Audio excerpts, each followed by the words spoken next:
ప్రపంచ chess championship లో కీలక ఘట్టానికి సమయం ఆసన్నమైంది. ఇవాళ చివరిదైన 14వ రౌండ్ జరుగుతుంది. 13 రౌండ్లు ముగిసేసరికి భారత యువ సంచలనం దొమ్మరాజు గుకేష్, డిఫెండింగ్ ఛాంపియన్ డింగ్ లిరెన్ చెరో 6.5 పాయింట్లతో సమానంగా ఉన్నారు. ఇవాళ ఈ చివరి క్లాసికల్ గేమ్ లో గుకేష్ గెలిస్తే ప్రపంచ ఛాంపియన్ గా నిలుస్తాడు. ఓడిపోతే మాత్రం లిరెన్ కే టైటిల్ సొంతమవుతుంది. అలా కాకుండా గేమ్ డ్రాగా ముగిస్తే ఇద్దరు ఆటగాళ్లు 7-7తో సమానంగా నిలుస్తారు. అప్పుడు విజేతను నిర్ణయించేందుకు తక్కువ కాల వ్యవధి కలిగిన గేమ్ తో ట్రై బ్రేక్ నిర్వహిస్తారు. ఈ ట్రై బ్రేక్ రేపు జరుగుతోంది.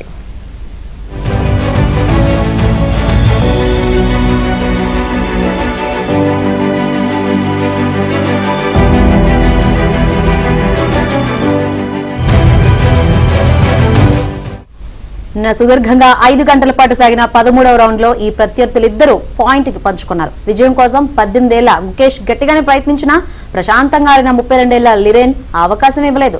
దీంతో 68 ఎత్తుల తర్వాత ఇద్దరు ఆటగాళ్లు ఫలితం తేలకుండానే గేమ్ ముగించేందుకు అంగీకరించారు. తెల్ల పావులతో ఆడిన గుకేష్ ఆరంభంలో దూకుడు ప్రదర్శించాడు. కానీ ఫ్రెంచ్ డిఫెన్స్ లో లిరెన్ ధీటుగా బదులిచ్చాడు. మిడిల్ గేమ్ లో గుకేష్ కు కాస్త ప్రయోజనం ఉన్నట్లు అనిపించింది. ఆఖరి వరకు గుకేష్ పట్టుదలతో ప్రయత్నించినా చివరకు డ్రాతో సరిపెట్టుకోక తప్పలేదు.